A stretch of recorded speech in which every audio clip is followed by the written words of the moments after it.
Assalamualaikum warahmatullahi wabarakatuh. Alhamdulillahi rabbil alamin. Wa bihi nasta'in ala umuri dunya waddin. Wassalatu wassalamu ala sayyidina Muhammadin asyrafil anbiya'i wal mursalin wa ala alihi wa sahbihi at-tayyibin at-tahirin. Allahumma la sahla illa ma ja'altahu sahla wa anta ya hayyu ya qayyum taj'alul hazna idza syi'ta sahla. Allahumma arzuqna al-ikhlasa fil niyyati wal qawli wal 'amal wa na'udzu bika min hali ahli an-nar. Ma'asyiral hadirin wal hadirat jamaah yang semoga kita semuanya senantiasa dirahmati oleh Allah Subhanahu wa taala. Puji syukur senantiasa kita panjatkan kepada Allah, salawat dan salam semoga tercurahkan kepada baginda Rasulullah, keluarganya, para sahabatnya, dan orang-orang yang senantiasa tunduk dan patuh menjalankan ajaran-ajaran agamanya. Kembali kita bertemu dalam kajian tafsir ayat-ayat pilihan. Pada pertemuan sebelumnya kita sudah mulai menyampaikan pengantar tentang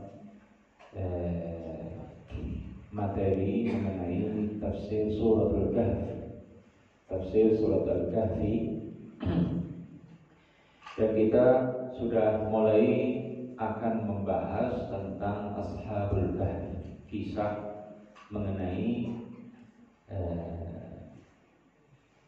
beberapa pemuda yang konsisten berpegang teguh dengan agama Allah meski berbagai rintangan, hambatan yang luar biasa, terutama dari penguasa kafir yang ada di masa mereka ini. Kisah ini terjadi antara masa Nabi Isa alaihissalam dan Nabi kita Muhammad sallallahu alaihi wasallam. Nabi terakhir sebelum Nabi kita Muhammad sallallahu alaihi wasallam adalah Nabi Isa. Nabi terakhir sebelum Nabi kita Muhammad sallallahu alaihi wasallam adalah Nabi Isa. Ya.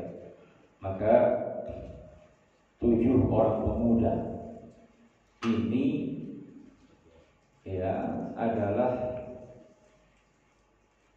keturunan dari umat Nabi Isa. Keturunan ya dari umat Nabi Isa, bukan umat Nabi Isa yang langsung bertemu dengan Nabi Isa, tidak, tapi keturunan-keturunan mereka setelah itu. Jeda antara diangkatnya Nabi Isa ke langit oleh Jibril dengan perintah Allah sampai diutusnya Nabi Agung Muhammad sallallahu alaihi wasallam itu sekitar 600 tahun. Sekitar 600 tahun. Ya, jarak antara diangkatnya Nabi Isa ke langit sampai diutusnya Nabi kita Muhammad sallallahu alaihi wasallam. Maka dalam pertengahan ya atau sebelum pertengahan terjadilah peristiwa Ashabul Kahfi dalam rentang waktu 600 tahun ini sebelum pertengahannya. Dan kisah mereka itu disingkap di hampir pertengahan atau setelah pertengahan dari masa antara diangkatnya Nabi Isa ke langit dan diutusnya Nabi besar Muhammad sallallahu alaihi wasallam.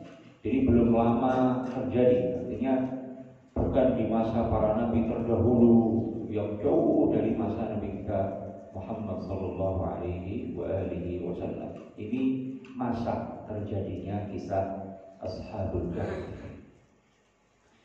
Kemudian latarnya, tempat terjadinya kisah ini di mana? Ya, sekian banyak pendapat dikemukakan, tetapi pendapat yang paling kuat bahwa peristiwa ini ya atau persisnya goa Ashabul Kahfi itu ya terletak di daerah Afshin, daerah kampung namanya Afshin, Qahran Marish, ini di daerah Turki,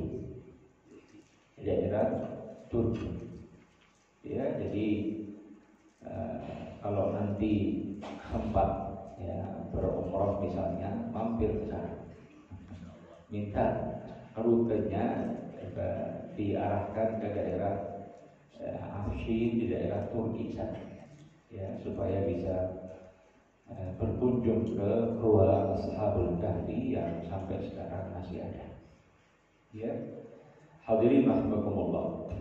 Kisah tentang Ashabul Kahfi ini dalam surat Al-Kahf diawali dengan firman Allah Subhanahu wa taala, "Am hasibta anna ashabal kahfi wal raqim kanu min ayatina ajaba."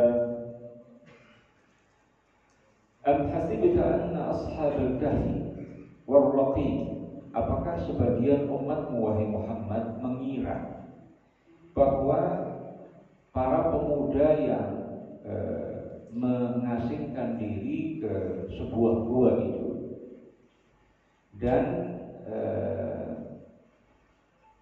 papan dari perak yang bertuliskan kisah kehidupan mereka ini, ya, setelah mereka ditidurkan oleh Allah Subhanahu wa taala, lalu ada orang yang membuat atau menyusun kisah mereka ditulis di sebuah papan dari perak, ya, lalu ini diletakkan di sebuah peti, lalu diletakkan di pintu gua tersebut. Ini sebelum terkuak kisah tentang mereka. Am hasibta anna ashabal kahfi wal raqim kanu min ayatina ajaba.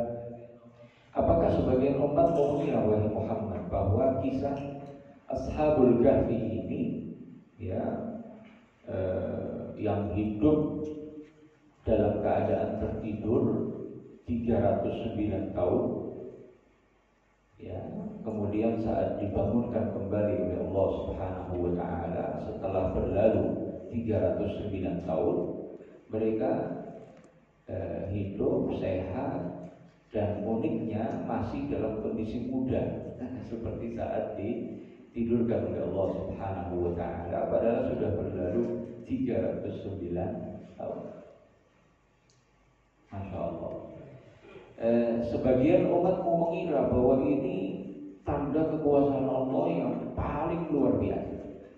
Allah tegaskan, padahal penciptaan langit bumi dan keajaiban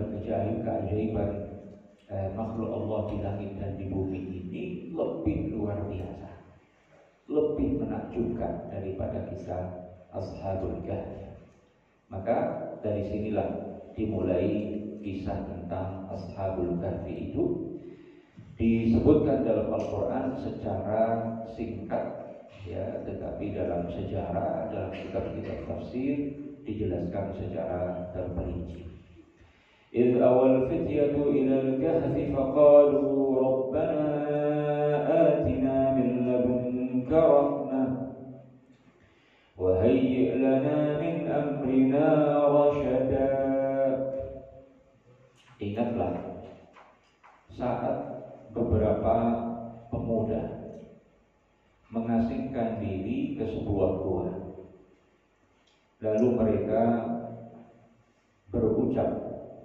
bermunajat, berdoa kepada Allah, Rabbana atina min ladunka rahmah, ya Allah, berikanlah kepada kami rahmat-Mu yang khusus, wa hayyi' lana min amrina rasyada,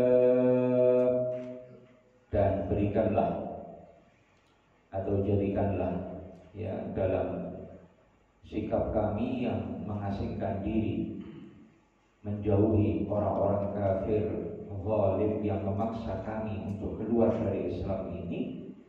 Berikanlah kebenaran kepada kami, jadikanlah sikap yang kami ambil ini sesuai dengan petunjuk-Mu ya Allah. فَضَرَبْنَا عَلَى آذَانِهِمْ فِي الْكَهْفِ سِنِينَ عَدَدًا. Kemudian Allah Ta'ala menidurkan mereka ini. Pendengaran mereka dihalangi sehingga tidak mendengar apapun yang terjadi di sekeliling mereka dalam tahun-tahun yang lama, ya 309 tahun. ثم بعثناهم لنعلم أي الحزبين أحصى لما لبثوا أمدا نحن نقص عليك نبأهم بالحق إنهم فتية آمنوا بربهم وزدناهم هدى. Siapa mereka ini, pemuda-pemuda ini? Mereka adalah anak-anak muda yang beriman kepada Allah Subhanahu wa Ta'ala. Lalu Allah Ta'ala berikan kepada mereka as-sabat, ketetapan, konsistensi dalam berpegang teguh dengan Islam. Wa rabbana 'ala qulubihim, dan Allah kuatkan hati mereka. Allah karuniai kesabaran, ketetapan, ya, sehingga mereka siap untuk meninggalkan kampung halaman mereka, meninggalkan keluarga-keluarga mereka, ya, untuk mengasingkan diri ke sebuah gua demi menyelamatkan agama mereka. إِذْ قَامُوا فَقَالُوا رَبُّنَا رَبُّ السَّمَاوَاتِ وَالْأَرْضِ لَن نَّدْعُوَ مِن دُونِهِ إِلَٰهًا. Mereka dengan penuh keyakinan, dengan penuh konsistensi, mereka menolak untuk menyembah selain Allah.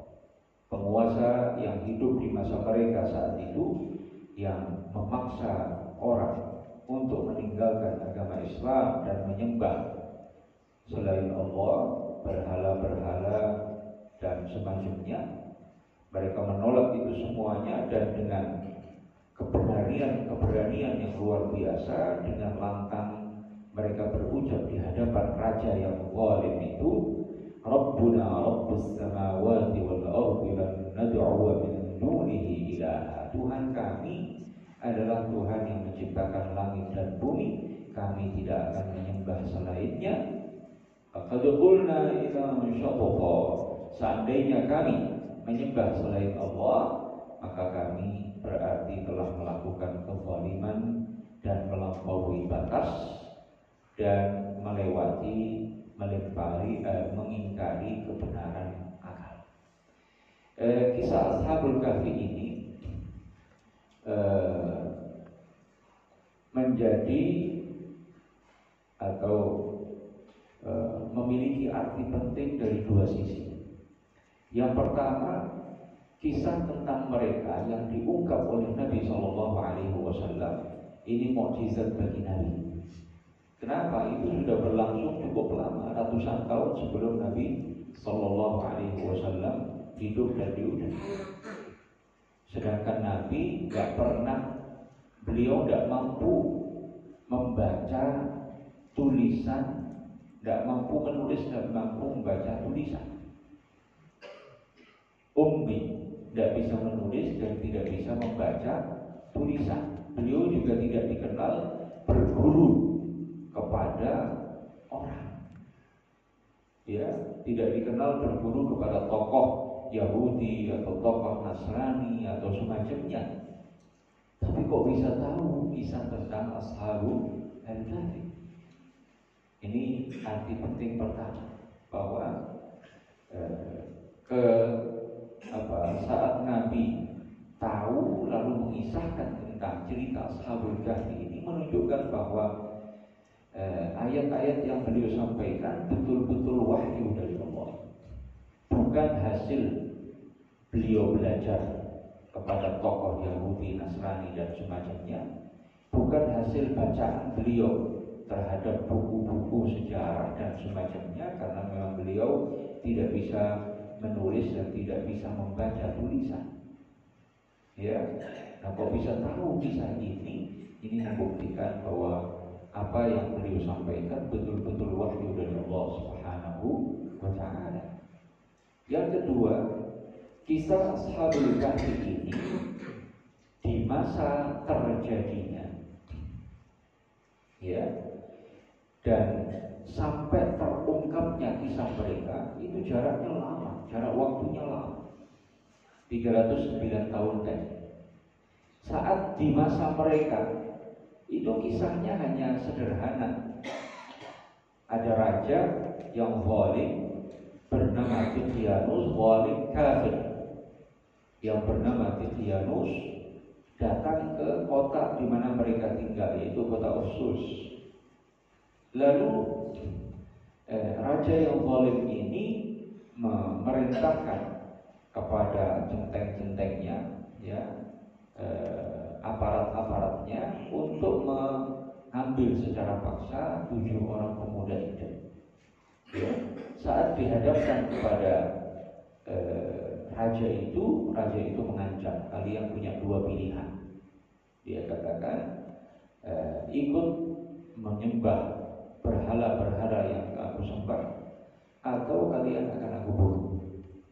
Ya, maka dengan lantang mereka menyampaikan jawaban yang sudah kita singgung tadi. Kemudian saat itu si raja ini punya pikiran, udahlah saya tinggalkan dulu, saya biarkan dulu anak-anak muda ini, barangkali nanti ya pas saya kembali lagi karena ada urusan di daerah sebelah dari kota Ursus ini, dia akan kembali dengan harapan anak-anak muda itu sudah mau mengikuti syirik yang dia paksakan kepada rakyatnya. Maka saat raja ini kembali ke kota Ursus tersebut, itu anak-anak muda itu tidak ada di daerah mereka di kota Ursus, tapi mereka mengasingkan diri ke sebuah gua di daerah itu yang namanya Gua Yanjalus. Ya, maka raja saat itu, raja yang zalim kafir ini tidak mau memikir panjang, sudah ditutup saja itu gua biar menjadi kuburan bagi mereka. Sampai di situ ceritanya selesai. Ya, nah, tetapi subhanallah, 309 tahun setelah itu rupanya apa?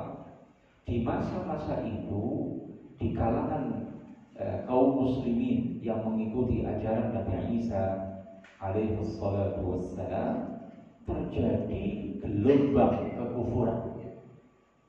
Di antara umat Nabi Isa, keturunan umat Nabi Isa saat itu, ada yang mengingkari adanya hari kebangkitan sama sekali. Mereka nggak mengimani adanya hari kebangkitan. Sebagian lagi meyakini yang akan dibangkitkan itu roh saja, sementara jasad tidak. Ya, dalam kondisi seperti inilah raja yang hidup saat itu ternyata seorang raja Muslim yang soleh, namanya Baidarus. Raja ini setelah mengetahui kondisi ya tokoh-tokoh di bawah kekuasaannya yang tadinya dia anggap mereka masih konsisten berpegang teguh kepada ajaran yang disampaikan oleh Nabi Isa tentang keyakinan adanya hari kebangkitan dan dibangkitkannya jasad dan ruh manusia. Ya, keyakinan ini sudah ditinggalkan oleh banyak orang. Maka saat itu sudah dia mengunci dirinya dalam ruangannya di istananya, lalu bermohon kepada Allah, berdoa, bermunajat, ya Allah, berikanlah kepada kami bukti akan kebenaran hari kebangkitan. Ya, maka kemudian tersingkaplah kisah Ashabul Kahfi itu. Bagaimana tersingkapnya? Allah Ta'ala mengilhamkan kepada seseorang yang tinggalnya di daerah khusus dari itu, Allah Ta'ala jadikan dia punya keinginan untuk bikin kandang ternak. Nah, untuk bikin kandang ternak ini kan perlu batu. Maka dia sewa beberapa orang supaya menghancurkan batu yang menutupi pintu goa itu. Ya, maka dibukalah itu, dihancurkanlah batu yang menutupi pintu goa itu, dan saat itulah Ashabul Kahfi terbangunkan dari tidur mereka. Ya, kemudian selanjutnya nanti akan disebutkan kisahnya. Keberadaan mereka ini menjadi bukti bahwa Allah Maha Kuasa untuk membangkitkan manusia setelah mati dan menjadikan jasad mereka utuh, kemudian akan dibangkitkan jasad dengan roh mereka. Jadi kalau ini seandainya rencana manusia, gimana itu?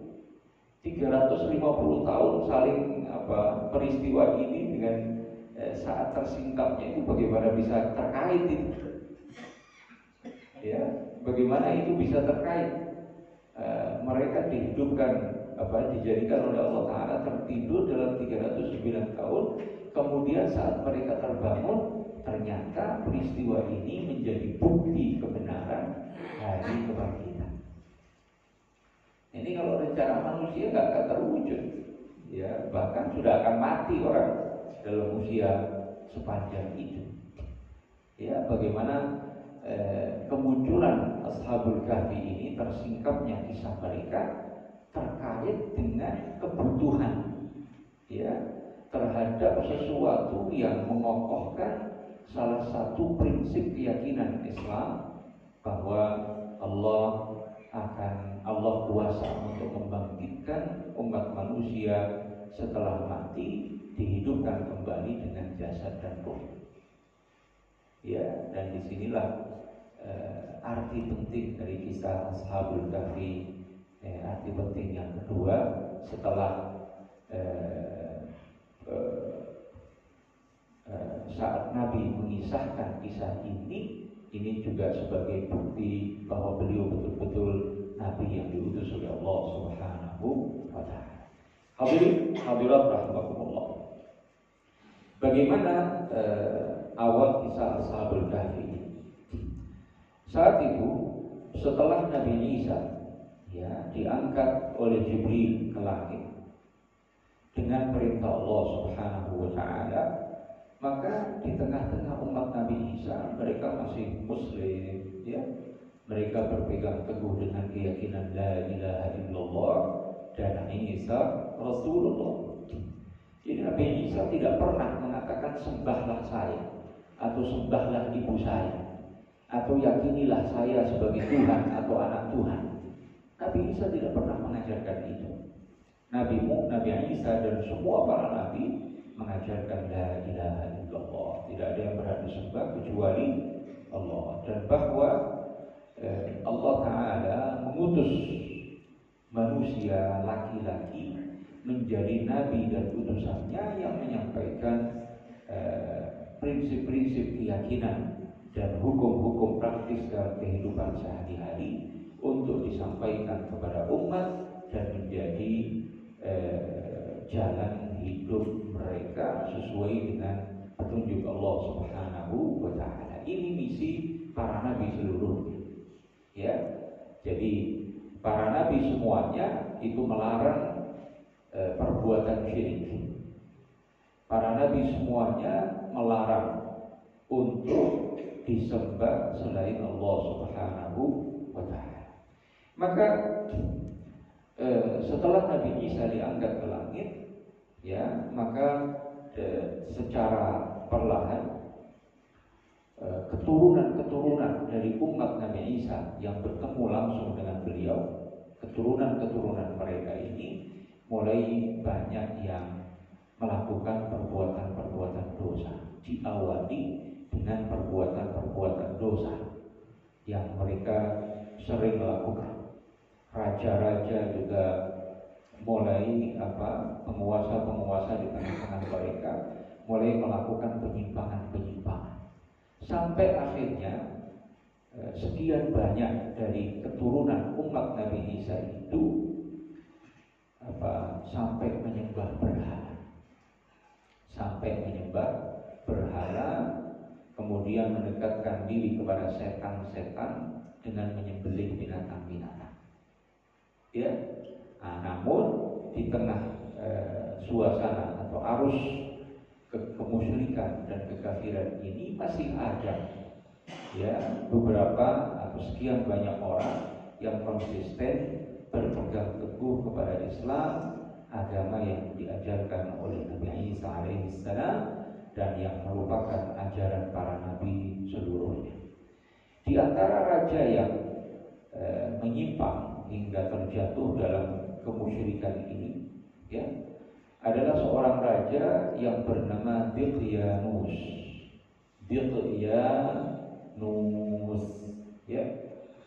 Raja ini mengajak kepada kekufuran, kemusyrikan, dan rakyatnya yang menolak akan dibunuh. Maka dalam salah satu kesempatan ini raja mendatangi kota Ufsus, kota di mana yang nantinya kota yang ditinggali oleh para pemuda yang nantinya dikenal dengan Ashabul Kahfi. Maka saat Raja Daqyanus ini datang ke kota Ufsus, maka orang pada kabur, pada lari meninggalkan kota tersebut. Banyak yang lari meninggalkan kota tersebut. Tetapi raja ini kemudian memerintahkan aparat-aparatnya, centeng-centengnya untuk mengejar orang-orang yang lari dari kota Ufsus itu. Maka mereka berhasil mengejar mereka yang lari ini, kemudian memberikan pilihan antara dibunuh atau mau menyembah berhala sebagaimana keyakinan dari raja mereka yang zalim dan kafir, yaitu Raja Daqyanus ini. Maka orang terbagi menjadi dua kelompok besar. Ada yang menuruti kekufuran dan kemusyrikan dari Raja Daqyanus ini, dan ada juga yang bersikukuh berpegang teguh dengan agama Allah dan mereka siap untuk dibunuh, disiksa, dibunuh dan seterusnya. Dan ini raja yang zalim dan kafir ini tidak main-main, dan bukan raja yang biasa-biasa, ini pengis kejam. Mereka yang tidak mau bergabung dengannya untuk melakukan syirik itu, apa yang dia lakukan? Dibunuh dan jasadnya digantung di pintu kota yang ada, digantung di pagar-pagar dan pintu masuk kota-kota yang ada.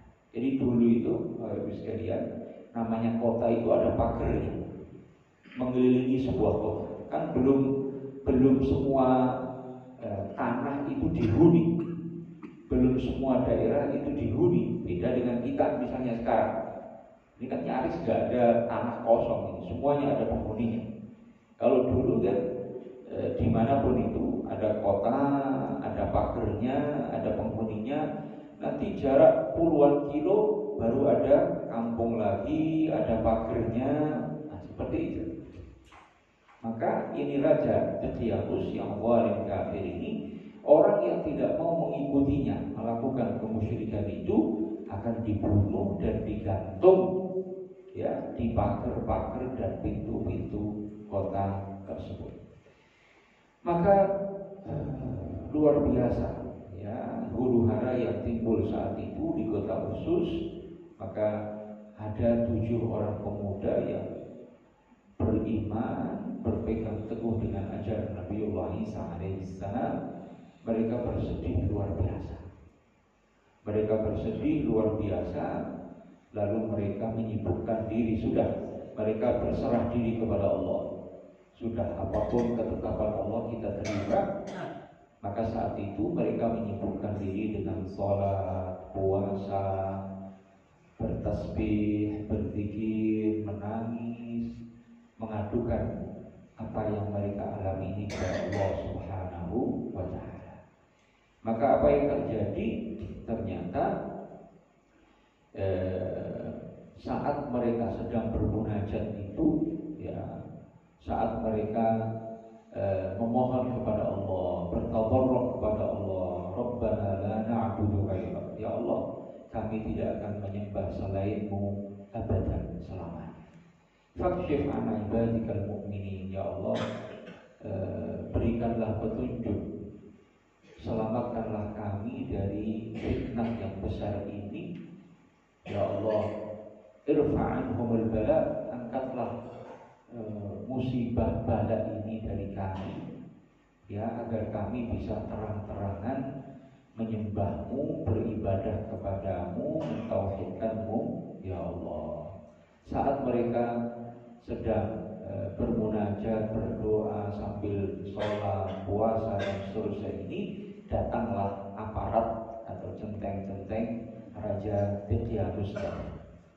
Ya, mereka mendapati para pemuda ini, ya, dalam kondisi seperti itu, lalu mereka memaksa, ya, membawa anak-anak muda ini ke hadapan Raja Daqyanus tadi. Maka saat dihadapkan kepada Raja Daqyanus ini, anak-anak muda ini dalam kondisi menangis, ya, muka mereka banyak debu-debu karena mereka bersujud memohon kepada Allah Subhanahu wa Ta'ala sambil menangiskan.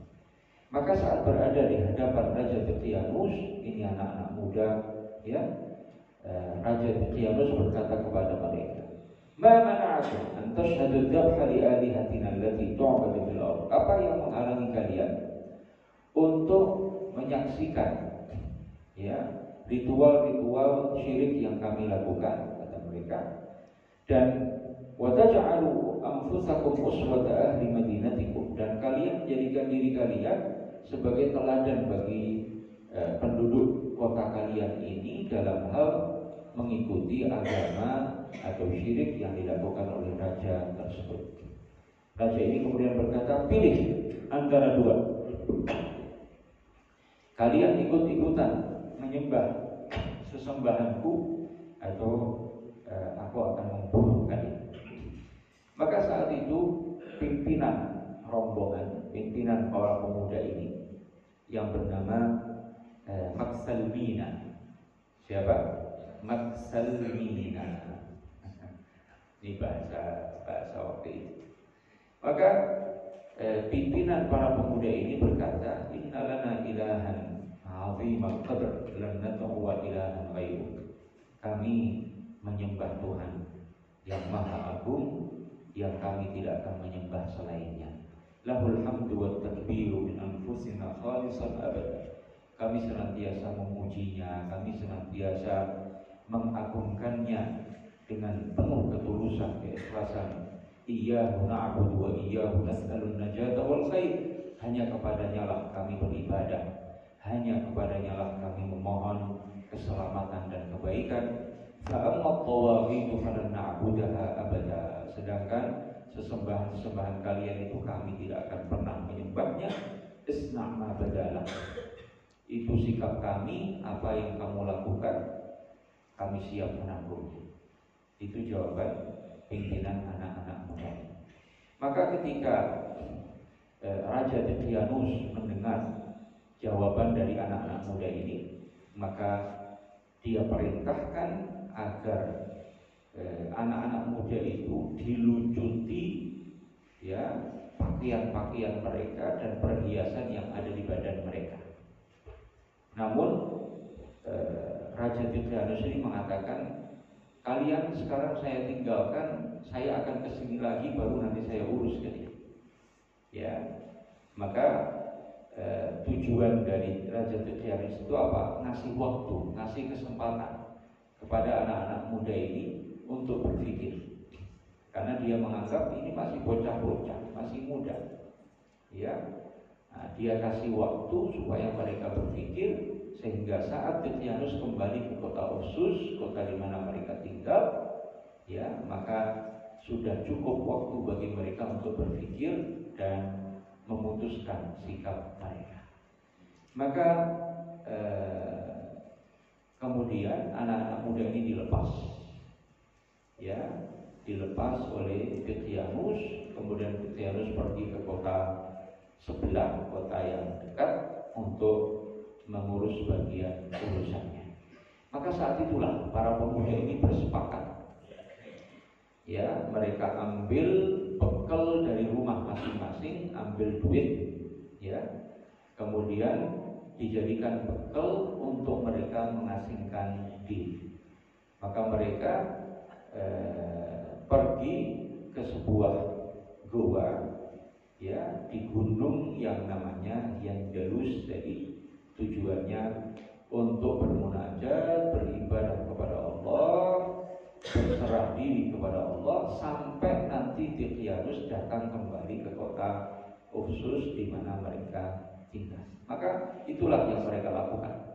Mereka ambil uang, ya, dari rumah mereka masing-masing, ya, kemudian sebagian disedekahkan, sebagian lagi dibawa untuk bekal memenuhi kebutuhan mereka, kebutuhan makan dan seterusnya saat mengasingkan diri di gua tersebut. Dalam perjalanan menuju bukit atau gunung yang Jalus itu, subhanallah, mereka berpapasan dengan seekor anjing. Jadi anjingnya ini dalam satu riwayat bukan anjing punya mereka. Ya, saat mereka berjalan menuju ke gunung itu, mereka berpapasan bertemu dengan anjing itu. Anjing itu mengikuti mereka.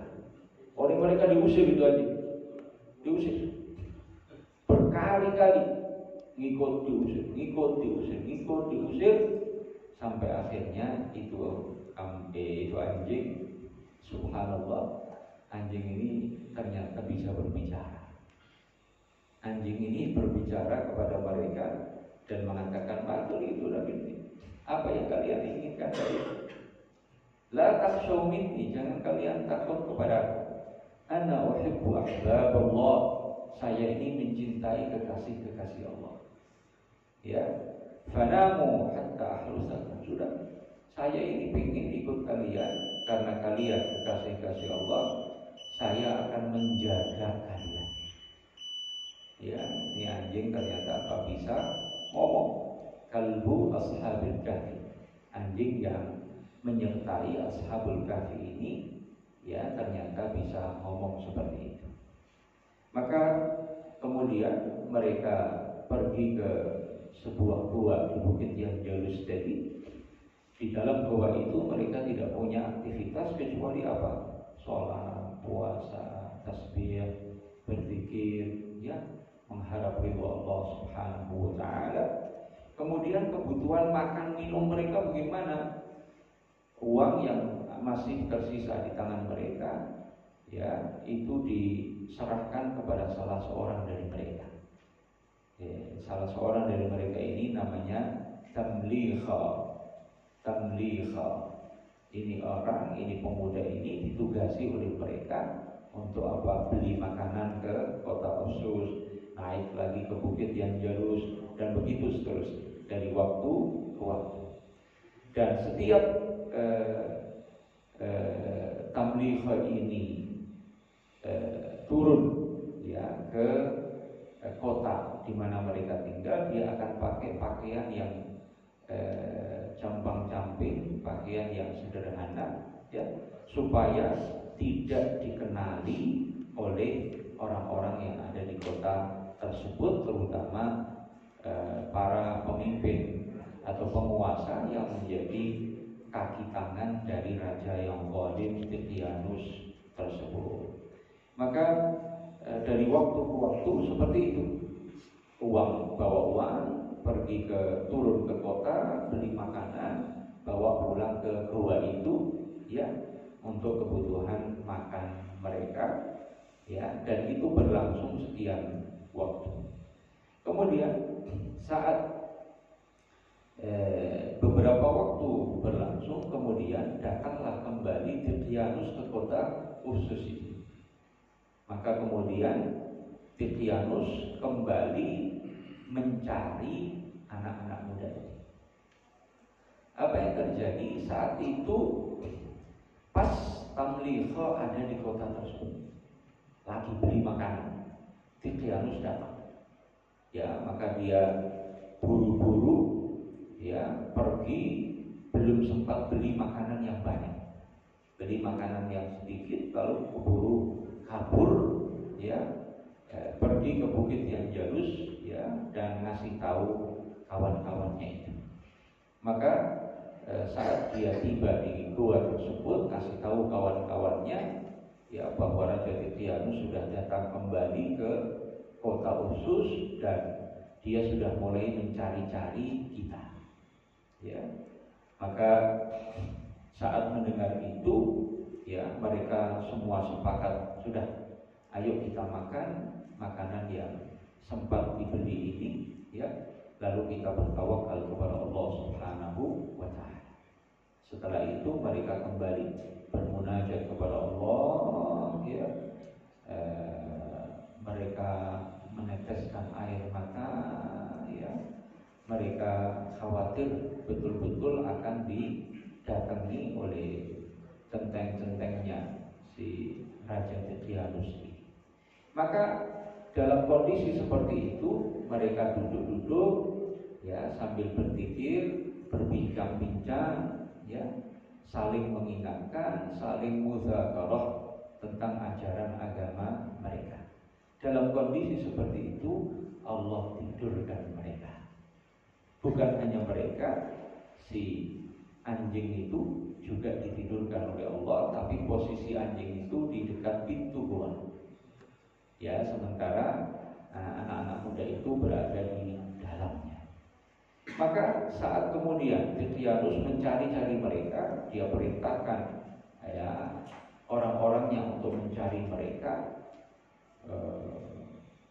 Penduduk kota itu tidak ada yang tahu, nggak ada yang mau ngaku. Ya, akhirnya didesak-desak, akhirnya orang-orang tua mereka mengatakan anak-anak kami ini pada pergi ngambil duit dari rumah kami, kemudian digunakan untuk membeli makanan, lalu mereka mengasingkan diri ke sebuah gua di bukit yang Jalus. Maka saat itu ya Raja Tikianus ini sempat tertegun, mikir apa yang akan saya perbuat kepada para pemuda itu, ya, karena dia ini sebetulnya menginginkan anak-anak muda ini menjadi pemuka-pemuka orang-orang di daerah mereka untuk melakukan syirik sesuai dengan keyakinan Raja Tikianus ini. Artinya dia punya harapan bahwa anak-anak muda ini akan menjadi agen-agen dia, pemimpin-pemimpin di daerah itu mewakili dia. Ya, tetapi saat dia tengah berpikir seperti itu, maka orang-orangnya mengatakan kepadanya, membisikkan kepadanya, sudah, itu anak-anak itu kan sudah dikasih waktu, anak-anak muda itu, tapi belum juga insaf, kata mereka, tidak mau melakukan apa yang kau perintahkan, itu kan berarti membangkang. Anda harus membinasakan mereka, Anda harus menyiksa mereka. Maka saat itulah hasutan-hasutan itu disampaikan. Anda kan sudah ngasih waktu kepada mereka untuk berpikir, ternyata sampai sekarang mereka tetap dengan sikap mereka. Ya, maka saat itulah dia menjadi emosi, menjadi marah. Maka Raja Tikianus ini kemudian mengatakan, ya sudah, biarkan mereka di gua di mana mereka berada itu, tutup pintu guanya dengan batu supaya mereka mati dan itu gua menjadi kuburan bagi mereka. Dan itulah yang terjadi. Subhanallah, ternyata di istana Tikianus itu sendiri ada beberapa atau ada 2 orang beriman yang menyembunyikan keimanannya. Mereka dua orang ini mengetahui peristiwa itu, maka apa yang mereka lakukan? Mereka menulis dalam papan dari perak tadi kisah tentang 7 pemuda. Ya, maka mereka sebutkan pemuda itu namanya ini dan ini, ya. Bapak mereka itu fulan dan fulan. Berita mereka itu diceritakan bahwa mereka ini anak-anak muda yang tidak mau tunduk kepada pemerintah penguasa mereka, yang menginginkan agar mereka meninggalkan agama Islam dan mengikuti syirik yang diajarkan oleh raja mereka. Selesai dibuat, 2 papan dari perak ini dimasukkan ke peti dari tembaga, ya, kemudian dijadikan 2 atau papan ini, peti itu di dekat gua tersebut. Ya, mereka berpikir barangkali Allah Ta'ala nanti munculkan orang-orang yang akan menyingkap kisah tentang 7 pemuda ini. Dan mereka tidak tahu. Mereka tidak tahu bahwa di 2 orang beriman ini, tidak tahu kalau di dalam itu anak-anak muda itu tertidur, masih dalam kondisi tidur. Dia tidak tahu. Dia yang penting membuat cerita, menulis cerita tentang 7 orang pemuda tersebut. Subhanallah, apa yang terjadi? Daqyanus memerintah terus menjalankan misinya itu, kufur dan syirik, sampai dia meninggal. Kemudian abad berganti abad, ya, karena itu jaraknya cukup lama, jeda waktu antara itu. Raja berganti raja, sampai kemudian kekuasaan beralih ke tangan seorang raja yang muslim, yang saleh, yang tadi kita singgung, namanya Baidarus. Kemudian apa yang terjadi? Ternyata saat Baidarus ini memerintah, dia muslim, ya, sudah sangat lama ini jarak antara dia dengan Raja Daqyanus tadi. Ya, kondisi sudah berubah. Penguasa-penguasa yang kafir zalim itu sudah hilang kekuasaan mereka, diganti oleh raja yang muslim dan saleh yang namanya Baidarus ini.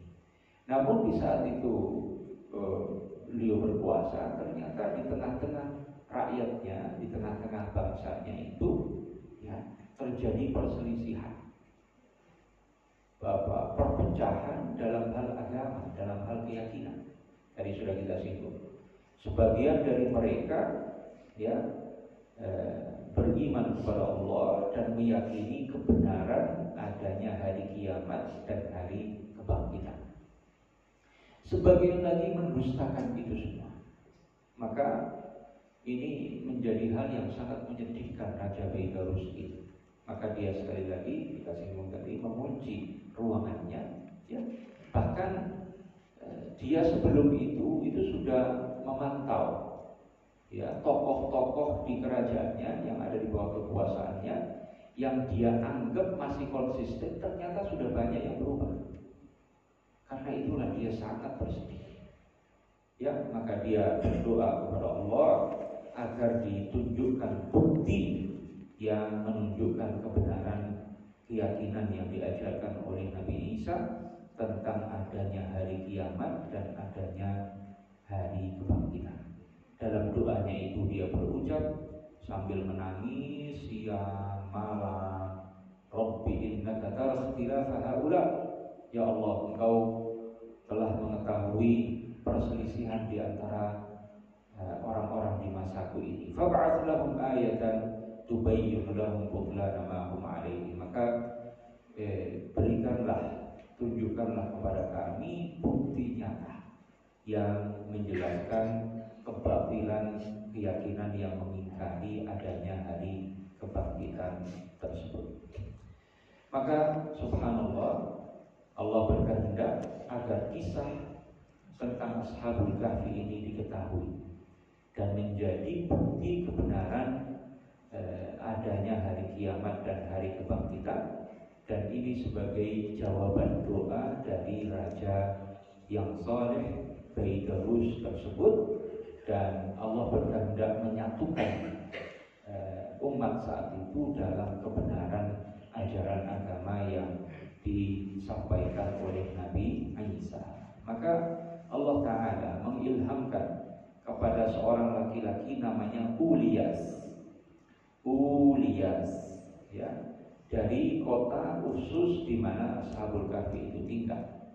Dia ingin bikin kandang ternaknya, kandang kambing. Maka dia sewa 2 orang untuk menghancurkan pintu gua itu, yang batu itu, untuk digunakan sebagai apa? Kandang kambing. Ya, maka kemudian saat dibuka itulah, ya, anak-anak muda yang ada di dalam gua itu kemudian terbangun. Mereka duduk gembira, wajahnya cerah. Saat bangun mengucapkan salam sesama mereka, mereka mengira mereka baru tidur 1 malam. Ya, mereka tidak tertidur dalam waktu yang lama.